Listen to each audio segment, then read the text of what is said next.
السلام عليكم ورحمة الله وبركاته.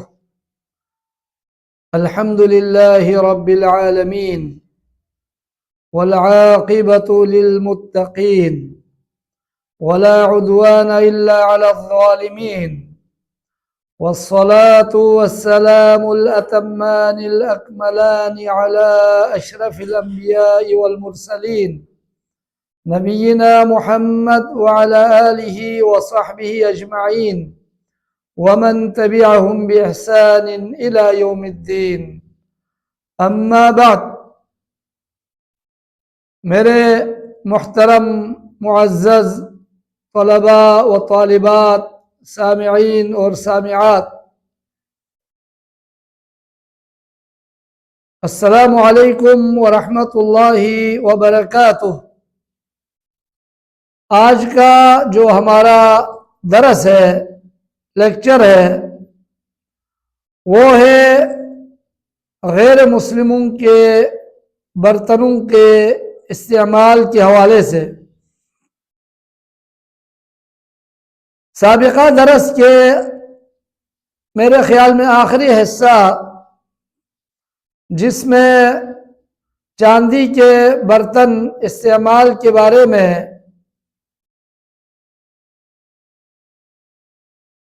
جو اہل علم نے احکام قرآن و سنت کی روشنی میں بیان کیے تھے، وہ تو یہ تھا کہ سونا اور چاندی کے برتن میں کھانا پینا جائز نہیں ہے۔ باقی سونا اور چاندی کے برتن کھانا پینے کے علاوہ دیگر استعمالات میں جائز ہے۔ اور اسی طرح اگر کوئی برتن جس میں جو کہ لوہے سے بنا ہوا ہو، تانبے سے بنا ہوا ہو، لکڑی سے بنا ہوا ہو، مٹی سے بنا ہوا ہو، لیکن اس کے اوپر اگر سونے کا پانی اس پہ چڑھایا گیا ہو یا چاندی کا پانی چڑھایا گیا ہو، تو ایسے برتنوں میں بھی کھانا پینا جائز نہیں ہے، راجح قول کے مطابق۔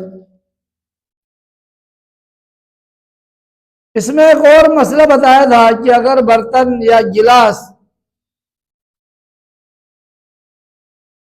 لوہے کا بنا ہوا ہے یا اسی طرح پلاسٹک کا بنا ہوا ہے یا شیشے کا بنا ہوا ہے، تاہم مثلا یہ گلاس ٹوٹ گیا، تو اس کو اگر سونے کے دھاگے سے جڑایا جائے تو پھر اس میں کھانا پینا جائز نہیں ہے۔ لیکن اگر وہ چاندی کے دھاگے سے جڑا ہوا ہو، وہ ٹوٹا ہوا گلاس اگر چاندی کے دھاگے سے جڑا ہوا ہو تو وہ استعمال کیا جا سکتا ہے کھانے پینے کے لیے بھی۔ بعض اہل علم نے اس میں کچھ شرائط ذکر کیے ہیں، وہ یہ ہے، ایک تو وہ ٹوٹا ہوا ہو، وہ برتن یا وہ گلاس جو لوہے کا بنا ہوا ہو یا شیشے کا بنا ہوا ہو یا پلاسٹک کا بنا ہوا ہو، المہم سونا چاندی کے علاوہ دیگر چیزوں سے بنا ہوا ہو، تو وہ جڑایا گیا ہو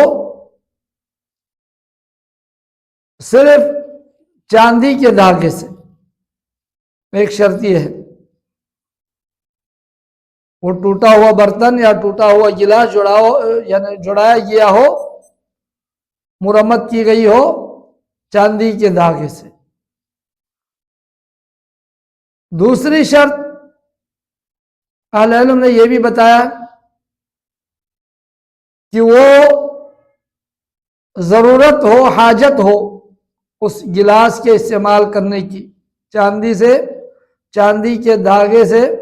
جڑانے کے بعد، مرمت کرنے کے بعد، یعنی اس برتن کی یا اس گلاس کی حاجت پڑتی ہو استعمال کھانے پینے کے لیے ضرورت ہو.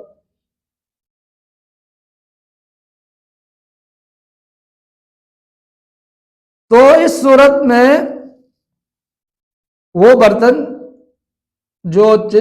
چاندی کے دھاگے سے جڑا ہوا ہو تو وہ استعمال کیا جا سکتا ہے. تو یہ بات ہو رہی تھی سابقہ درس میں. آج کا جو ہمارا درس ہے، موضوع ہے، درس کا جو موضوع وہ ہے کافروں کے برتن استعمال کرنے کا کیا حکم ہے. کافروں کے برتن میں کھانا پینا یا دیگر استعمالات، اس کا کیا حکم ہے. اس حکم کو سمجھنے سے پہلے ایک اہم مسئلے کی طرف آپ حضرات کی توجہ مبذول کرانا چاہتا ہوں. وہ ہے اہل علم کا اس مسئلے میں اختلاف ہے کہ کافر وہ جو نجس ہے، ناپاک ہے، وہ ناپاکی معنوی ناپاکی ہے یا حسی ناپاکی ہے. حسی ناپاکی سے مراد مثلا جو دنیا کی ناپاک چیزیں ہیں، غلاظت وغیرہ ہے، پیشاب وغیرہ ہے، یہ سب یعنی حسیات میں سے ہے، یعنی ناپاکیوں میں سے. تو اگر کسی کا ہاتھ کسی پیشاب پہ لگ جائے یا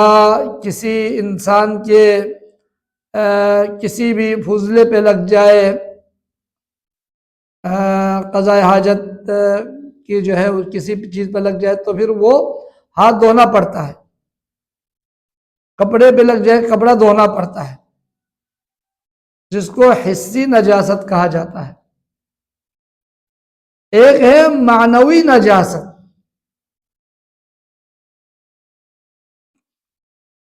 معنوی نجاست وہ ہے جو حس کے طور پر حواس خمسہ سے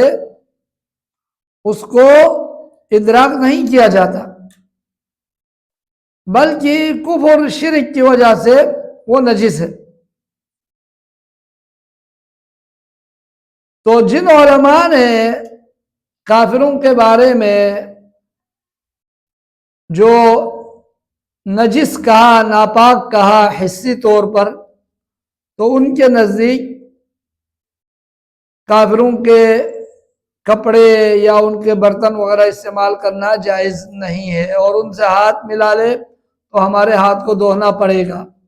ہمارے کپڑے ان کے جسم سے اگر ٹچ ہو جائے تو ہمارے کپڑے کو دھونا پڑے گا. لیکن اس مسئلے میں راجح قول یہ ہے کہ کافر یہ ناپاک ہے ضرور، تاہم یہ ناپاکی حسی نہیں ہے بلکہ معنوی ناپاکی ہے. تو معنوی ناپاکی میں اگر کسی کافر کے ہاتھ لگ جائے یا کسی کافر سے ہاتھ ملائے تو اس سے ہمارے ہاتھ کو دھونا نہیں پڑتا، اور اسی طرح ان کے کپڑے اور ان کے استعمال شدہ برتنیں وغیرہ بھی ناپاک نہیں ہوتا. تو لہذا یہی قول راجح ہے، اور اسی راجح قول کی روشنی میں کافروں کے برتن اور ان کے کپڑے وغیرہ استعمال کیے جا سکتے ہیں. لیکن یہاں پر ایک اور مسئلہ یہ ہے کہ اگر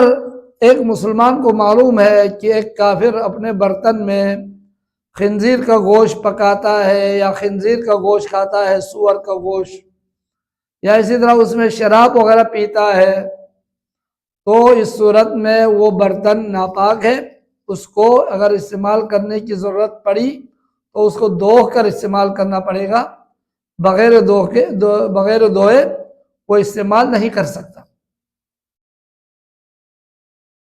لیکن اگر معلوم نہیں ہے یا ہم نے دیکھا نہیں ایک کافر کے برتن، وہ اس میں حرام چیز اس میں ڈال کر وہ کھا رہا ہے، یا سور کا گوشت اس میں کھا رہا ہے، کتے کا گوشت وہ کھا رہا ہے اس میں، یا اسی طرح جو ہے شراب وغیرہ کے لیے وہ برتن استعمال کر رہا ہے اور بغیر دھوئے رکھا ہوا ہے، تو اگر ہمیں معلوم ہے تو اس کو دھونا ہی پڑے گا ہر صورت میں، پھر استعمال کر سکتے ہیں۔ اگر معلوم نہیں ہے ہمیں تو اس صورت میں کافروں کے برتن اور ان کے کپڑے وغیرہ استعمال کیے جا سکتے ہیں، لیکن اس میں بھی بہتر یہی ہے کہ وہ دھو کر استعمال کیا جائے۔ جی ہاں، جس کی دلیل یہ ہے کافروں کے برتن یا ان کی چیزیں استعمال کرنا جائز ہے، اس حوالے سے ایک تو دلیل وہ دلیل جس میں نبی علیہ السلام نے ایک مشرکہ عورت کے مشکیزے سے نبی علیہ السلام نے اور صحابہ کرام رضی اللہ عنہ مجمعین نے وضو کیے۔ ایک مشرکہ عورت کے مشکیزے سے جو اس میں پانی تھا اس پانی سے وضو کر لیا۔ اگر وہ ناپاک ہوتا یعنی حسی طور پر تو نبی علیہ السلام کبھی بھی ایسا پانی استعمال نہ کرتے۔ اور اسی طرح نبی علیہ السلام کو ایک یہودی عورت نے دعوت دی، آپ علیہ السلام نے قبول کیا۔ ایک یہودی شخص نے نبی علیہ السلام کو دعوت دی، آپ علیہ السلام نے اس یہودی شخص کے دعوت کو قبول کیا۔ ایک بچہ تھا، اس نے دعوت کی تھی، جیسا کہ صحیح بخاری وغیرہ میں ہے کہ اللہ کے نبی علیہ السلام کو ایک یہودی بچے نے دعوت کی۔ دعا غلام یہودی النبی صلی اللہ علیہ وسلم علی خبز شعیر و احالت سنخت فاکل منها، تو نبی علیہ السلام نے کھا لیا۔ اور ظاہر سی بات ہے جب وہ یعنی کھانا پیش کیے نبی علیہ السلام کو، وہ تو انہوں نے اپنے برتن میں ہی استعمال یعنی پیش کیے، تو لہٰذا اس کے کافروں کے غیر مسلموں کے برتن استعمال کرنے میں کوئی حرج نہیں ہے۔ اس میں غیر مسلموں کے برتن استعمال کیا جا سکتا ہے، لیکن اگر وہ اس برتن میں کوئی حرام چیز پکاتا ہو تو ایسے برتنوں میں کھانا جائز نہیں ہے۔ اور ہمیں اگر کوئی برتن نہ ملے تو اس طرح کے برتن کو دھو کر ہم استعمال کر سکتے ہیں، جیسا کہ سیدنا ابو ثعلبہ الخشنی رضی اللہ تعالیٰ عنہ فرماتے ہیں، قلت یا رسول اللہ صلی اللہ علیہ وسلم ان بارض قوم اہل کتاب افنأکل فی آنیتہم قال لا تأکلوا منها ولا تأکلوا فیها الا الا تجدوا غیرها فاغسلوها ثم کلوا فیها۔ ابو ثعلبہ الخشنی رضی اللہ عنہ نبی علیہ السلام سے پوچھتے ہیں، اللہ کے رسول علیہ السلام ہم اہل کتاب کے معاشرے میں ہم رہتے ہیں، یہود و نصارہ کے، تو کیا ہم ان کے برتنوں کو استعمال کر سکتے ہیں؟ نبی علیہ السلام نے فرمایا ان کے برتنوں میں مت کھائے، ہاں اگر تمہیں اس کے علاوہ اور کوئی چیز نہ ملے تو ان کے برتنوں کو دھو کر اس کو استعمال کرے، کھانے کے لیے اس میں کھا لے، یہ فرمایا پیارے نبی علیہ السلام نے۔ تو لہذا معلوم یہ ہوا کہ اہل کتاب یا غیر مسلم اگر وہ اپنے برتنوں کو حرام چیزوں کے لیے استعمال کرتے ہو تو اس صورت میں ان کے برتنوں کو استعمال کرنا جائز نہیں ہے جب تک اس کو یعنی نہ دھو لے۔ ہمیں کوئی اور برتن نہ ملے اور ان کے برتن کو دھو کر ہم استعمال کر سکتے ہیں ضرورت کے وقت۔ لیکن اگر معلوم نہیں ہے اہل کتاب کے برتن وغیرہ وہ غیر مسلموں کے برتن وہ حرام چیزوں کے لیے استعمال کرتے ہیں یا نہیں کرتے، معلوم نہیں، تو اس صورت میں اصل تو یہی ہے کہ ان کے بھی برتن استعمال کیا جا سکتا ہے، لیکن بہتر یہ ہے کہ اس کو دھو کر استعمال کیا جائے، واللہ اعلم۔ ایک اور مسئلہ ہے اس میں، یعنی ایسا برتن جو مردار جانور کے چمڑے سے بنایا ہوا ہو، تو ایسا برتن استعمال کرنا جائز ہے یا نہیں، اور اس طرح کے برتن پاک ہے یا نہیں، اس حوالے سے ہم آتے ہیں کہ اگر کوئی برتن جو کہ مردار جانور کے چمڑے سے بنا ہوا ہو، اگر کوئی برتن، تو وہ برتن استعمال کیا جا سکتا ہے یا نہیں۔ تو اس مسئلے پر بھی غور سے سنیے کہ اگر وہ برتن جو چمڑے سے بنا ہوا ہو اور وہ چمڑا کسی حرام جانور کا ہو، تو اس حرام جانور کے چمڑے سے بنا ہوا برتن استعمال کرنا یہ جائز نہیں ہے کسی مسلمان کے لیے۔ شیر کے چمڑے سے، چیتے کے چمڑے سے، یا گدھے کے چمڑے سے، یا اسی طرح کتا وغیرہ کے چمڑے سے بنا ہوا ہو، یا سور کے، تو اس طرح کے چمڑے سے بنا ہوا برتن استعمال کرنا جائز نہیں ہے۔ لیکن اگر چمڑا کسی حلال جانور کا ہو تو پھر اس میں کوئی اختلاف نہیں ہے اس کے استعمال کرنے کے حوالے سے، کہ تمام علماء کے نزدیک وہ چمڑا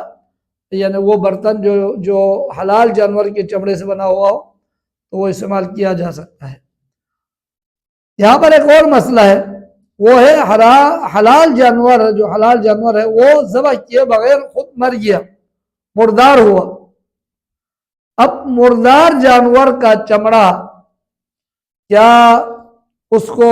پاک کیا جا سکتا ہے اور پاک کر کے برتن وغیرہ بنایا جا سکتا ہے اس سے؟ اور ایسا برتن جو مردار جانور کے چمڑے سے اگر تیار ہو تو کیا وہ برتن اس میں کھانا پینا اور دیگر چیزوں کے لیے استعمال کرنا، کیا وہ برتن جائز ہے ایک مسلمان کے لیے؟ تو اس کا جواب یہ ہے جی ہاں، جائز ہے، جائز ہے۔ جس کی دلیل یہ ہے کہ اللہ کے نبی علیہ السلام ایک دفعہ جا رہے تھے تو کچھ لوگ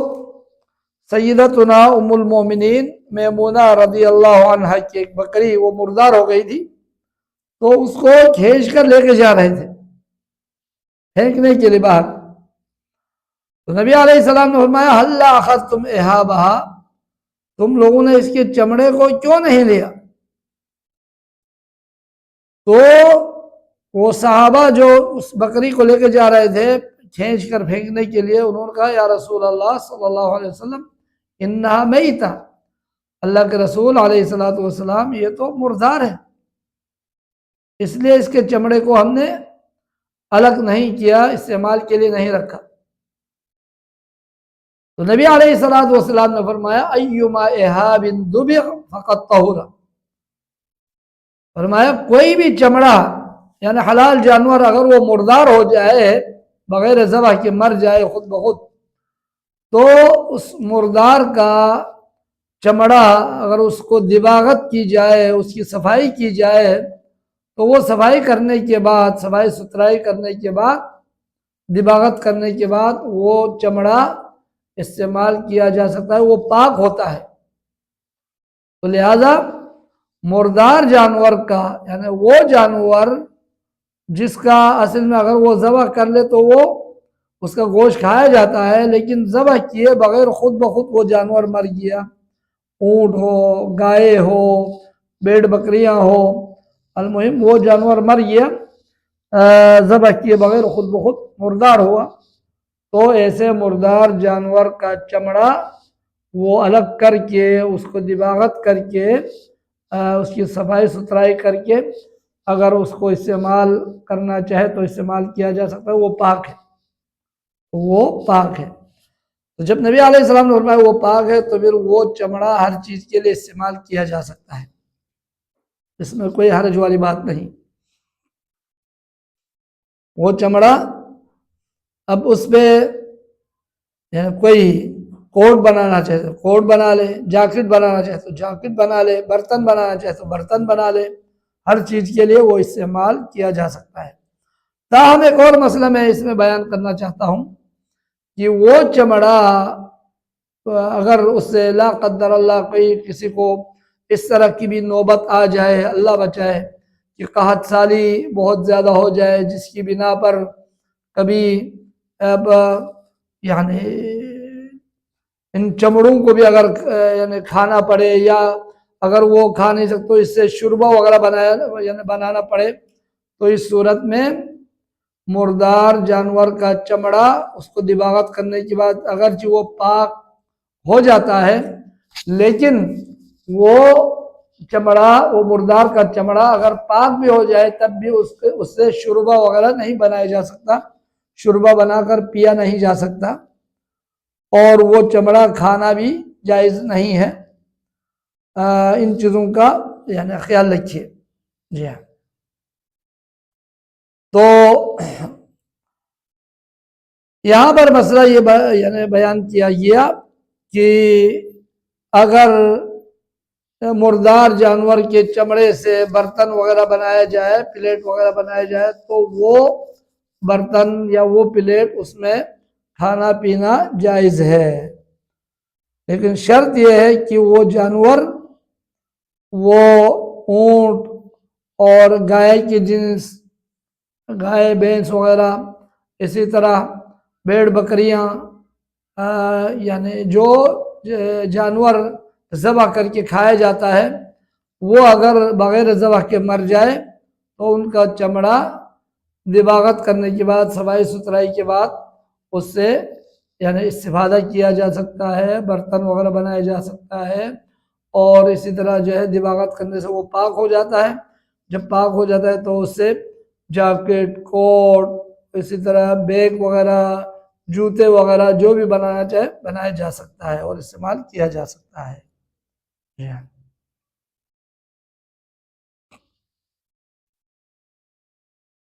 اس کے بعد ایک اور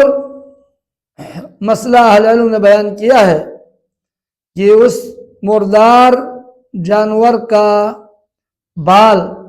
مردار جانور کا بال، اس کا کیا حکم ہے؟ اس کا حکم یہ ہے کہ وہ جو مردار جانور کا بال ہے وہ بھی یعنی پاک ہے، وہ بھی پاک ہے۔ جب چمڑے کو دباغت کی گئی، چمڑے کے اندر سے صفائی ستھرائی کی گئی، گوشت یا چربی وغیرہ جو ہے صفائی کر کے اس پہ نمک وغیرہ ڈال کر یا کوئی کیمیکل وغیرہ ڈال کے اس کی صفائی کی جاتی ہے، تو پھر وہ پاک ہو جاتا ہے، اور اس چمڑے پہ موجود بال بھی پاک ہے، اس میں موجود بال بھی پاک ہے۔ جی ہاں،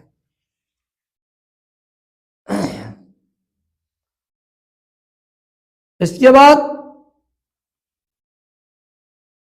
اسی مسئلے کے ساتھ ایک اور مسئلہ، مطلب جو حرام جانور ہے، جس طرح کہ شیر ہے، چیتا ہے، گدھا وغیرہ ہے، تو ان کے چمڑے کیا دباغت کرنے سے پاک ہو جاتا ہے؟ راجح قول کے مطابق حرام جانوروں کے چمڑے دباغت کرنے سے، صفائی ستھرائی کرنے سے وہ پاک نہیں ہوتے، لہذا ان کو استعمال کرنا بھی جائز نہیں ہے، ان سے برتن وغیرہ بھی بنایا نہیں جا سکتا، جائز نہیں ہے۔ اسی طرح ان سے شوز وغیرہ، جوتے وغیرہ بھی بنانا جائز نہیں ہے، اسی طرح ان سے جاکٹ وغیرہ، بیگ وغیرہ بھی بنانا جائز نہیں ہے جو حرام جانور ہو۔ اللہ اعلم۔ اس کے بعد ہمارا مسئلہ، ایک اور اہم مسئلہ یعنی ہمارے جو درس میں، لیکچر میں، وہ یہ ہے کہ قضاء حاجت کے بارے میں، قضاء حاجت اور ان کے آداب کے بارے میں، اس میں بھی بہت سارے مسائل موجود ہیں۔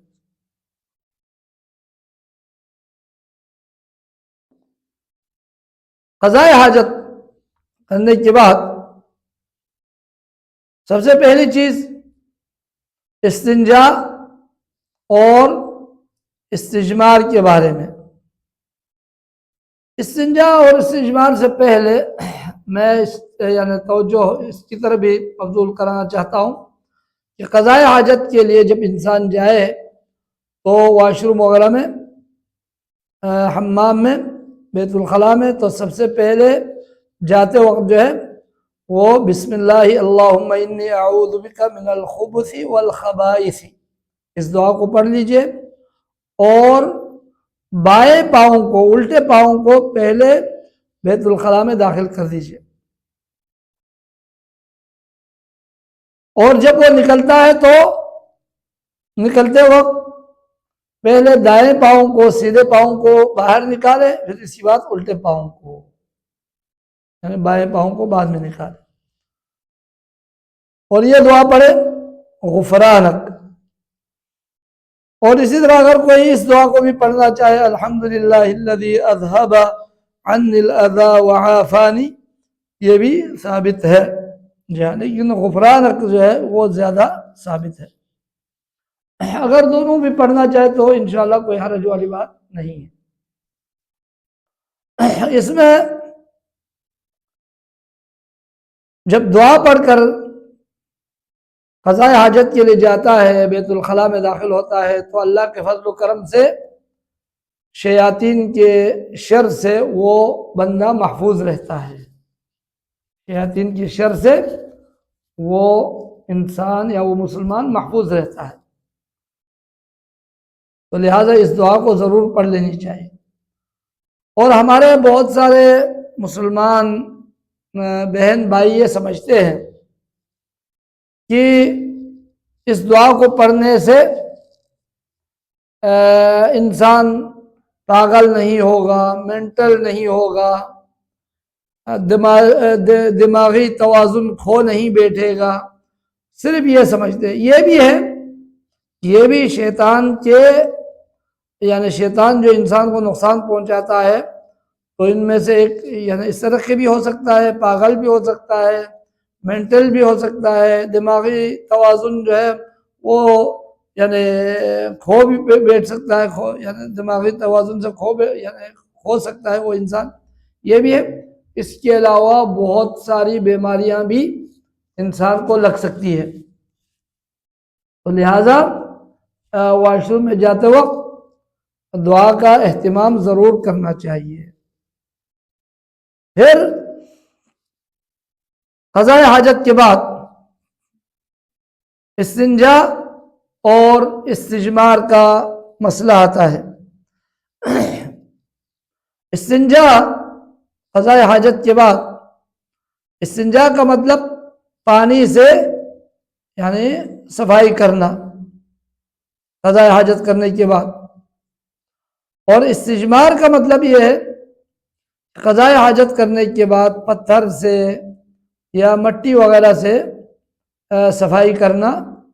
یہ اس کو استجمار کہا جاتا ہے۔ تو دونوں ثابت ہے، دونوں ثابت ہے، استنجا کرے استجمار کرے دونوں ثابت ہے، البتہ صفائی ہونی چاہیے قضاء حاجت کرنے کے بعد۔ تو نبی علیہ الصلوۃ والسلام سے یہ حدیث ثابت ہے، سیدنا انس رضی اللہ تعالیٰ عنہ روایت بیان کرتے ہیں، کان النبی صلی اللہ علیہ وسلم يدخل الخلاء فاحمل انا وغلام نحوی اداوة من ماء وعنزة فيستنجي بالماء، یعنی سیدنا انس رضی اللہ تعالیٰ عنہ فرماتے ہیں کہ اللہ کے نبی علیہ الصلوۃ والسلام جب بیت الخلاء جاتے تھے قضاء حاجت کے لیے، تو یعنی خلا یہاں پر نبی علیہ السلام جب خلا میں داخل ہوتے تھے، خلا سے مراد صحرا میں، چونکہ عرب اس وقت جو ہے نبی علیہ السلام کے دور میں ان کے ہاں قضاء حاجت کے لیے وہ صحرا میں، ریگستانوں میں، میدانوں میں جاتے تھے، تو اس لیے خلا کو خلا اس لیے کہا گیا کیونکہ یہ میدان میں جاتے ہیں۔ اسی طرح براز بھی کہا جاتا ہے، براز کا معنی یعنی میدان میں قضاء حاجت کے لیے جانا۔ اسی طرح غائط بھی کہتے ہیں، غائط کا مطلب ہے کہ نچلی زمین، پس زمین، تو اس وقت جب لوگ قضاء حاجت کے لیے جاتے ہیں تو بعض جگہ پر جو ہے پس جگہ، نچلی جگہ تلاش کرتے، پھر وہاں جا کر قضاء حاجت کر کے آتے تاکہ لوگ نہ دیکھ سکے، تو اس کو غائط کہا جاتا ہے۔ بہرحال نبی علیہ الصلوۃ والسلام جب قضاء حاجت کے لیے جاتے تو سیدنا انس رضی اللہ تعالیٰ عنہ فرماتے ہیں میں اور میرا جیسا ایک بچہ ہم دونوں نبی علیہ الصلوۃ والسلام کے پانی کے برتن لوٹا وغیرہ اٹھاتے اور اسی طرح چھڑی بھی اٹھاتے اور نبی علیہ الصلوۃ والسلام پانی سے استنجا کرتے جی۔ چھڑی اٹھانے کے حوالے سے یہ کیوں اٹھاتے ہیں؟ اس حوالے سے اہل علم نے یہ بیان کیا ہے کہ وہ اس لیے کبھی کبھار جگہ سخت جگہ ہوتی ہے تو اس کو نرم کرنے کے لیے چھڑی کی ضرورت پڑتی ہے، نرم کر کے پھر قضاء حاجت کرتا ہے تو پیشاب کے چھینٹے ادھر ادھر نہیں جاتے۔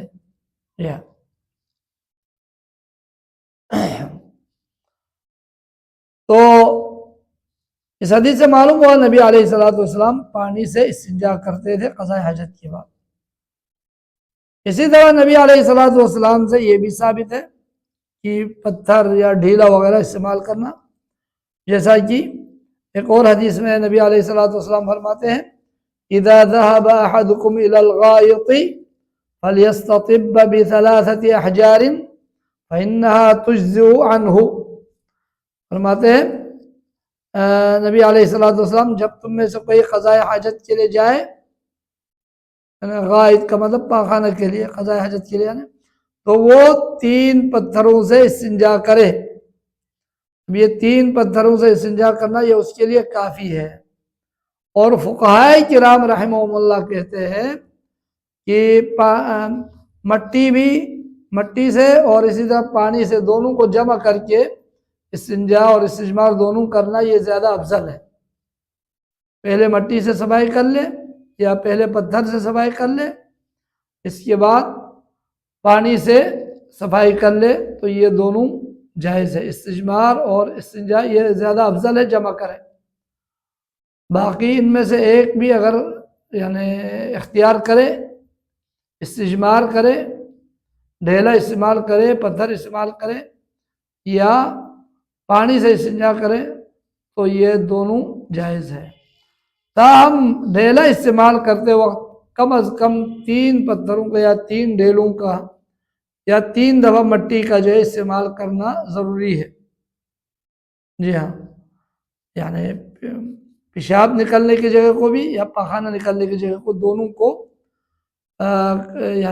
3 مرتبہ پتھر سے یا ڈھیلے سے یا مٹی سے صفائی کرنا ضروری ہے کم از کم۔ لیکن اس کے باوجود بھی اگر صفائی نہ ہو جائے تو اور بھی استعمال کرے، جب تک صفائی نہ ہو جائے اس وقت تک جو ہے وہ ڈھیلا یا پتھر استعمال کرتے رہے۔ تاہم 3 سے کم استعمال نہ کیا جائے۔ اگر پاک بھی ہو جائے 1 مرتبہ 2 مرتبہ تب بھی 3 سے کم پتھر یا 3 سے کم ڈھیلا یا 3 سے کم مٹی کا جو ہے وہ استعمال نہ کرے، کم از کم 3 ہونا چاہیے۔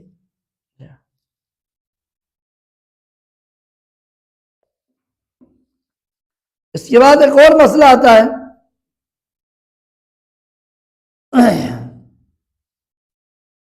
کہ کیا استنجا یا استجمار گوبر سے یا ہڈی سے یہ کرنا جائز ہے یا نہیں؟ اس کا جواب یہ ہے کہ گوبر اور ہڈی سے استنجا کرنا جائز نہیں ہے، منع ہے۔ اللہ کے نبی علیہ الصلوۃ والسلام نے منع فرمایا گوبر سے استنجا کرنے سے بھی اور ہڈی سے استنجا کرنے سے بھی۔ اس کی وجہ یہ بتائی گئی کہ ہڈی جنوں کے کھانا ہے، جن کے کھانا ہے ہڈی، اور گوبر یہ جنوں کے جو چوپائے ہیں، حدیث کا لفظ ہے صحیح مسلم میں بھی ہے کہ جنوں کے جو چوپائے ہیں ان کے لیے گوبر وہ ان کی خوراک ہے،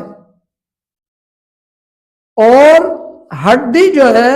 وہ جنوں کے خوراک ہے۔ لہذا ہڈی اور گوبر کا استنجا کے لیے یا استجمار کے لیے استعمال کرنا یہ حرام ہے، جائز نہیں ہے۔ جی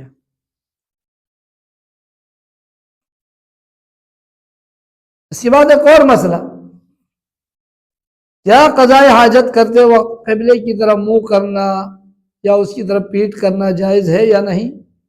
اس مسئلے میں بھی اہل علم کے بہت سارے اقوال موجود ہیں، تاہم راجح قول یہی ہے کہ قضائے حاجت کرتے وقت قبلے کی طرف منہ کرنا یا اس کی طرف پیٹ کرنا جائز نہیں ہے، نہیں کرنا چاہیے، چاہے میدان میں ہو یا عمارت کے اندر ہو یا حمام میں ہو، دونوں صورتوں میں راجح قول کے مطابق یہی ہے کہ قبلے کی طرف قضائے حاجت کرتے وقت قبلے کی طرف منہ بھی نہ کرے اور قبلے کی طرف پیٹ بھی نہ کرے۔ میرے خیال میں آج انہی مسائل پر ہم اکتفا کرتے ہیں اور رب ذوالجلال سے ہم دعا کرتے ہیں کہ اللہ تعالی ہمیں ان احکام اور مسائل کو قرآن و سنت کی روشنی میں سمجھنے کی اللہ ہم سب کو توفیق عطا فرمائے اور صحیح معنوں میں ان مسائل کو سمجھنے کی اور ان پر عمل کرنے کی اللہ توفیق عطا فرمائے۔ وباللہ توفیق، وصلی اللہ وسلم علی نبینا محمد وعلی آلہ وصحبہ اجمعین، والسلام علیکم ورحمۃ اللہ وبرکاتہ۔